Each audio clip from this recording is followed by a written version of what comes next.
bakit lagi na lang talo si Sir Pompi Lavinia sa eleksyon dito sa Cagayan de Oro City? At bakit din natalo si Governor Christian Unabia sa Misamis Oriental running for governor versus the incoming governor Juliet Uy? Yan ang ating pag-uusapan ngayon. I-analyze natin, mga kaistorya, dito sa Mag-Istoryata. So, Mag-Istoryata, pag-usapan natin mga kwan lang ito, mga post-election analysis. Walang layunin. Walang layunin ito na, hindi layunin ng video na ito na manira, kundi i-analyze lang natin based sa ating mga nakita, nabasa, na-observe sa nangyaring nakaraang eleksyon. So, pag-uusapan natin ngayon si Mr. Pompi Lavinia at si Governor Peter Unabia. But before that, mga kaistorya, para mas uminit pa ang ating balitaktakan, mga kaistorya, ay uminom tayo ng Genesis Organic Spirulina. Napakatindi nito, mga kaistorya. Ang Genesis Organic Spirulina ay isang organic food supplement. Hindi ito synthetic, kaya wala itong side effects. Ito ay itinanim sa isang fresh mineral water in an environment with a very low pollution. Marami itong mga nutritional contents na kailangan ng ating katawan. Ito ay mabibili online at sa mga Mercury Drug Stores and pharmacies nationwide.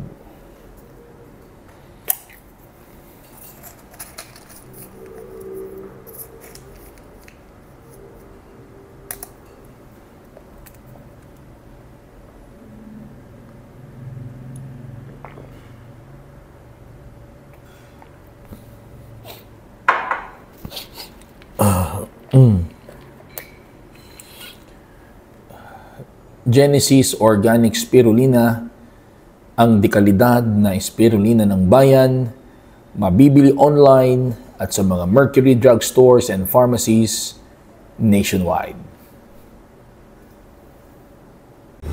This program is brought to you by Genesis Organic Spirulina, ang dekalidad na spirulina ng bayan. Available online at sa mga Mercury Drug Stores and pharmacies nationwide. This program is brought to you by Virginia Food Incorporated, Basta Hotdog, Virginia. When it comes to intellectual capability, qualified po si Mr. Pompi Lavinia for an executive function like a mayor, maging si Governor Peter Unabia.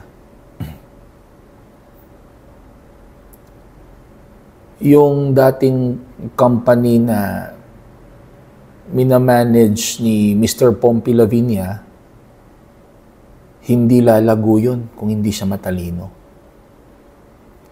Maging si Governor Peter Unabia, mga kaistorya, marami siyang mga businesses.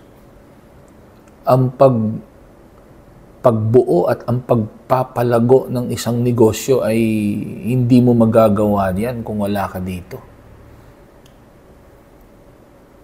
Yun lang kanyang Amaya, di ba? Yung isang malaking tourist spot dito sa Cagayan de Oro.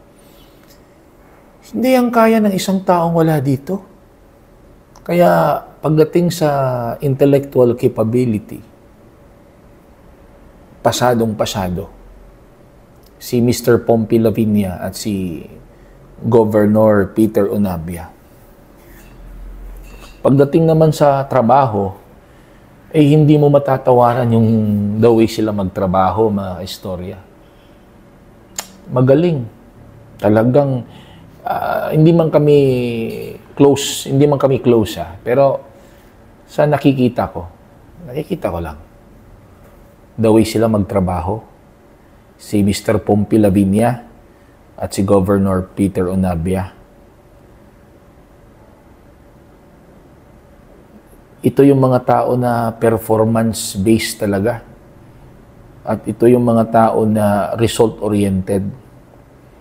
Ito yung mga taong ayaw ng mediocre work.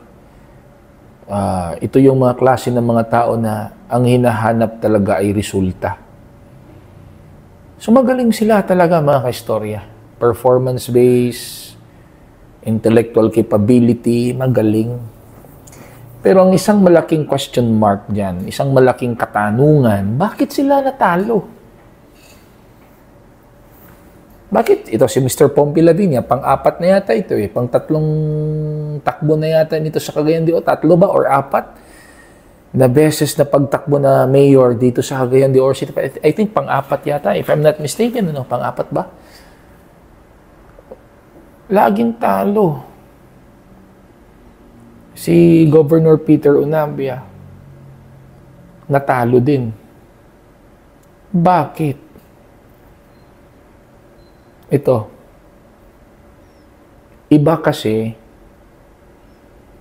ang pagiging isang CEO or isang manager sa isang pribadong kumpanya kaysa pagiging isang politiko. Mahalaga din sa isang politiko na may skill as an CEO kasi kailangan din yan ng management skill eh. Pero ang pagiging isang politiko kasi, mga kaistorya, hindi lang dapat magaling ka sa managing skill. Dapat magaling ka rin sa mga tao. Dapat ma-convince mo yung mga tao na iboto ka based on their perception on you. Unang-una, mga kaistorya, dito tayo sa part ni Mr. Pompi Lavinia. Napakaganda ng kaniyang mga plataforma para sa Cagayan de Oro City. Napakaganda ng kanyang mga plano. Pero ang tanong, naunawaan ba ito ng majority of the Cagayanons? Makarelate ba sila sa mga plano ni Mr. Pompi Lavinia? Naunawaan ba nila? Naunawaan ba ng majority of the Cagayanons ang sinasabi ni Mr. Pompi Lavinia? Or masasagot ba yung tanong na what's in it for me? Ang malaki kasing challenge dyan, mga kaistorya, sa part ni Pompi Lavinia at ni Peter Onabia. Kasi sa part ni Pompi, plano pa lang kasi hindi pa man siya nabigyang pagkakataon to lead the city. Pero si Governor Onabia nabigyan na ng pagkakataon to lead the province. Yung mga plano ni Mr. Pompi Lavinia at yung mga nagawa ni Governor Peter Onabia, papaano yun laymanize? Ulitin ko ha. Papaano yun laymanize at maipaabot at maipaunawa doon sa mga tao in the grassroots level na maunawaan nila yun madama nila yun, ma-feel nila yun, at magiging relevant sa kanilang buhay. Isa yun sa pinakamahalaga para iboboto ka sa eleksyon. Dapat bilang politiko, dapat relatable ka sa masa. Kahit pa napakagaling mong tao, kung hindi naman sila makarelate sa'yo, hindi ka pa rin nila iboboto. Yun ang difference ng isang CEO at ng isang politiko.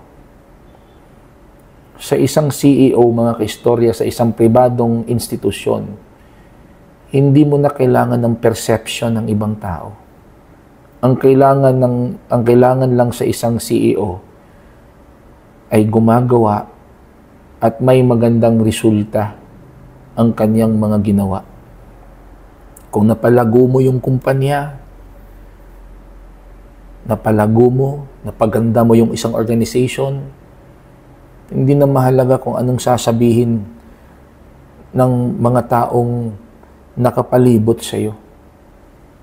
Kasi sa isang pribadong kumpanya, ang mahalaga doon ang output. Kung isang negosyo, net income, kahit na ikaw pa yung pinaka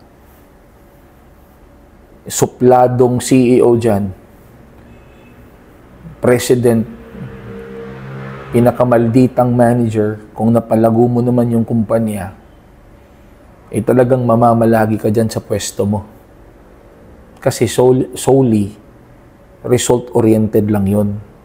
Iba kasi dito sa politics. Kasi hindi ikaw ang magpapasya, hindi isang tao lang ang magpapasya. Sa kumpanya, isang tao lang magpapasya, yung may-ari. Kung ikaw pa yung may-ari, di ba? Kahit mag-stricto ka dyan, ikaw naman ang may-ari ng kumpanya. Palagay natin, hindi ikaw may-ari ng kumpanya. Stricto ka, pero napaganda mo naman yung takbo ng kumpanya. Mamamalagi ka dyan. Pero pagdating sa politics, ibang usapan. Importante din na meron kang nagawa bilang isang politiko doon sa area mo, or doon sa siyudad mo, or doon sa province mo. Pero mahalaga din yun. You have to work out on the perception of the people. Dapat yung mga nagawa mo, na ipaabot mo doon sa mga tao, nakita nila, nadama nila, naunawaan nila, naging relevant sa kanila, para at the same time, hindi kanila ipagpapalit sa iba. Bakit? Kasi nakarelate sila sa mga ginawa mo . Kung ikaw ay bagong kandidato pa lang, kung malaymanize mo ng mabuti yung plano mo, ay ikaw ang iboboto nila. Kasi makarelate sila sa'yo. Dapat kasi sa isang politiko, ikaw dapat ang bababa doon sa baba. Nanawaan yan. Ikaw dapat ang bumaba doon sa grassroots. Ikaw dapat ang umunawa doon sa grassroots. Hindi sila ang uunawa sa'yo or pupunta sa'yo. Ikaw dapat ang pupunta sa kanila, magpapaunawa sa kanila, para hindi kanila malilimutan or ipagpapalit pagdating ng eleksyon.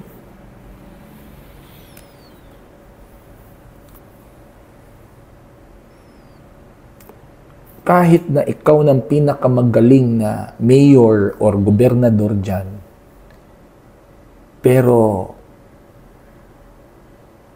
hindi ka naman malapit, hindi ka naman makausap, hindi ka naman malapitan ng basta-basta ng mga tao. Yung personality mo ay medyo stricto. Hindi talaga uubra yan sa politics in the Philippines.